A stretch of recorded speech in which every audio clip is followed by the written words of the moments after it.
This system I had been turning to for help through all of these years that I had been assuming existed to take care of me was actually a system of control.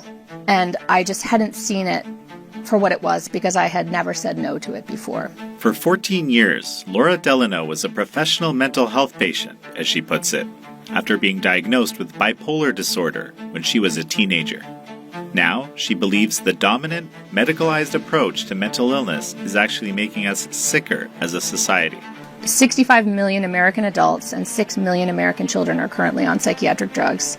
And there are 0 off-ramps for getting them off these drugs safely within the mental health industry. 0.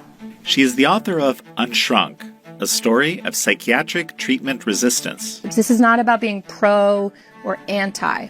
This is about using straightforward, honest language to talk about what these drugs are and how they actually affect us, and then to let people make their own decisions from there based on their own life circumstances. This is American Thought Leaders, and I'm Jan Jekielek. Laura Delano, such a pleasure to have you on American Thought Leaders. Thanks for having me on. It's great to be here. What is it that we get wrong about the mental health system in America? I think at the heart of the problem is the fact that we've given a monopoly to this medicalized way of understanding ourselves, to this idea of having mental illness or of being mentally healthy. This whole framework, this medicalized framework, has taken on a monolithic status in our culture such that all the other ways that we might make sense of the struggles that come with being human get pushed to the side. And when you're viewing your struggles through this medicalized lens, you have one logical next step to take, which is to get treatment, which is often pharmaceutical treatment. And so I think, to me, it's about how much power and dominance and ubiquity the mental health industry has over our culture. That's really the heart of the problem here. And just qualify for me, what does mental health industry mean exactly? That's like a kind of a whole compound of different groups, or?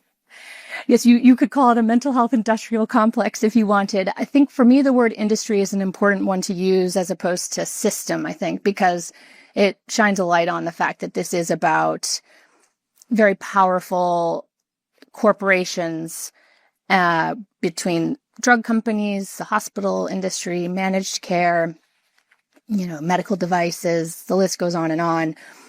I think naming that this is in large part about corporations who are selling products and services, I think is why, to me, industry is the right word here. And it's all built on this idea of mental illness and mental health. There seems to be a trend, especially online, people like to identify things that sometimes you might even consider, kind of personality traits or quirks or something like that as like a particular, disorder. For example, people self-diagnosing as ADHD and things like that. Is there a connection here?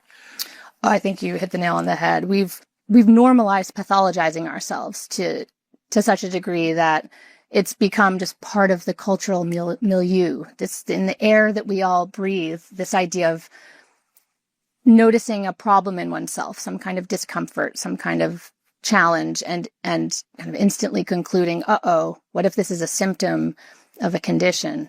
And I think because in part we have direct-to-consumer advertising where we are constantly being bombarded with this message that, if you're having a hard time, maybe you could try XYZ treatment. In part it's that.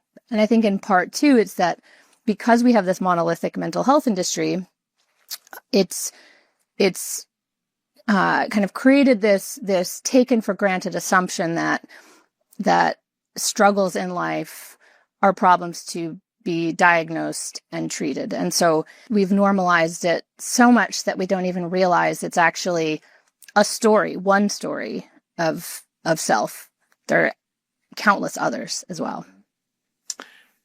Two things. You're just reminding me. I remember someone recently actually was telling me about a situation where in Kentucky, people were suing doctors for not prescribing them the pain medication which they wanted. because these are consumer products that are being marketed and sold to people, they come in to their doctor's office knowing what they want. And so doctors are put in this difficult position where if they are actually critical of the drugs they're prescribing, what do they do when their patient comes in wanting them? Because if it's not going to be them, it'll be someone else. So shouldn't it at least be them, because they can at least help educate the patient about risks, about the lack of long-term outcomes, the negligible evidence base for long-term efficacy.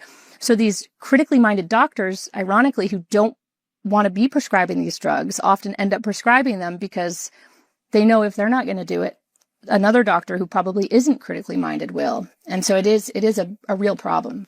It's only the US and New Zealand that actually allow for advertising of drugs on television. I haven't watched a lot of television in my life. I wasn't fully aware of it.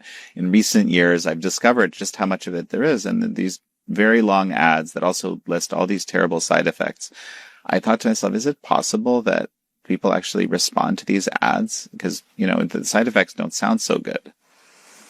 I think we've been so desensitized to that soporific voice listing the side effects at the end that people don't even hear it. They just glaze over, and what they absorb is the image of the depressed, gloomy woman who's now suddenly running on a beach, smiling.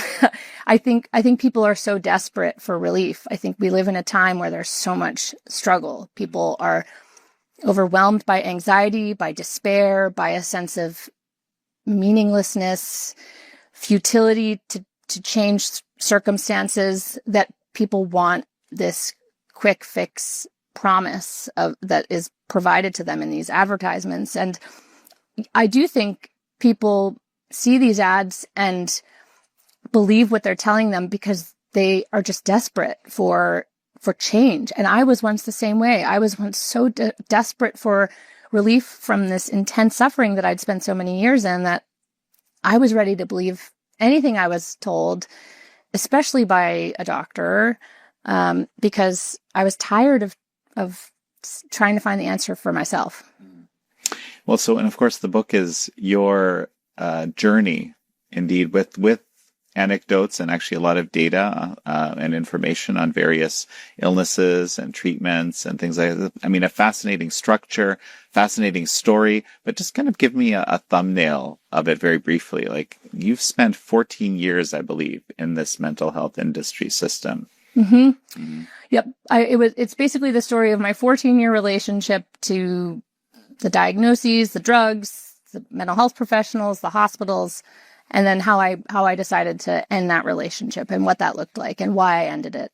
At age 13 was my entry into a therapist's office.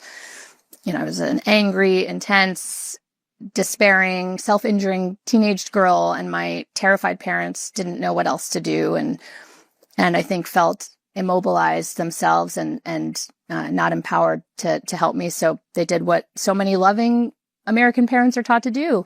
If your kid is struggling, you need to seek professional help. So that began my journey.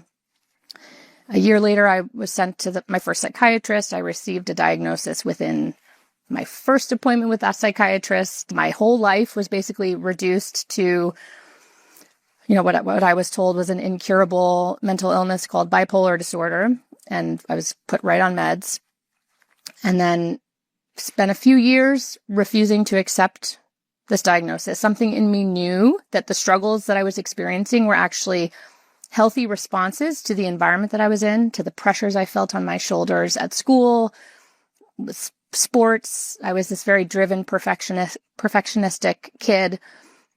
I knew that was the problem, not anything inside of my brain. But when you're a kid, you don't have power. You don't yet have a solid sense of self. And so I eventually kind of lost touch with that knowing, and then spent the final 10 years in the mental health industry as a very compliant, obedient, deferential psychiatric patient. There's one chapter in your book which is kind of pivotal.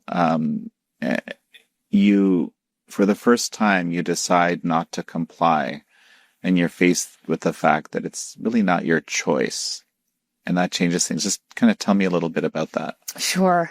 I loved writing that chapter. So prior to this moment you're pointing out, I had been this compliant patient, just so desperate for relief that I basically turned my entire life over to my doctors and eventually my 7-person treatment team and just said, you guys are the experts on me. Just tell me what to do, what meds to take, what therapy do I need to be in, what program do I need to sign up for, because I just want to feel normal. I just want to feel like I belong here. And with every passing week, month, year of being this compliant patient, my life kept falling more and more apart. I kept getting physically sicker, chronic health issues, mentally and emotionally. I kept, spinning out. My ability to care for myself just completely dissipated, and I was completely dependent on my family. But I kept every step of the way turning my life over to these doctors. And so by 2010, at the age of 27, I had basically become a professional mental patient, as I like to put it. And it's a provocative phrase, and I use it deliberately because I was the embodiment of this just crazy, unhinged, completely non-functioning, barely there human. And I was in a program. It was February 2010. I was 27. I was in a program going to the hospital every day from 9 to 5 for groups and therapy and all of that. And a psychiatrist caught wind of the fact that I was maybe becoming suicidal, which I was, but I wasn't actually in that moment going to kill myself.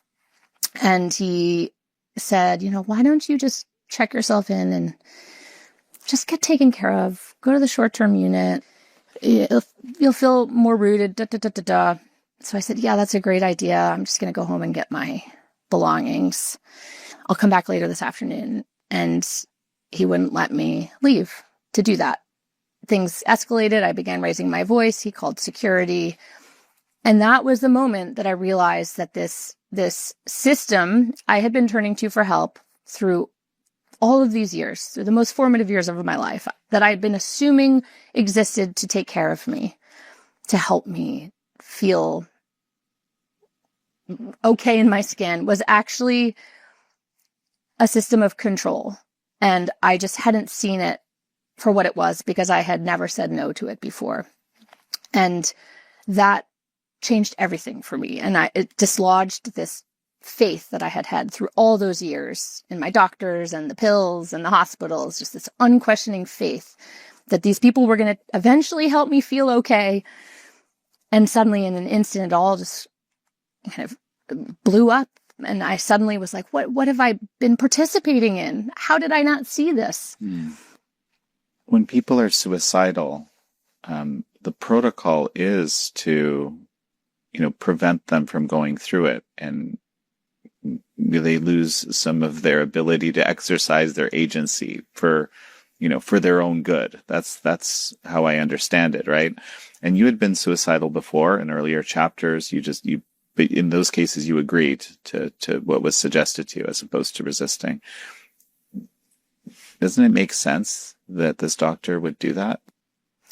It's such a good question. And I think, all these years later, when I look back, I completely understand his logic. He had no choice but to incarcerate me against my will because he was legally and ethically mandated to basically keep his patient alive. And so I think in many ways, we've put this profound responsibility on the shoulders of psychiatrists and other mental health professionals to, prevent death and, to see into the future. Because of course, part of what happens is that if a doctor senses that you are or might in the future become suicidal, they also, feel obligated and are obligated to put your safety over anything else. And so we've given them this tremendous responsibility. And I don't think it's a fair one.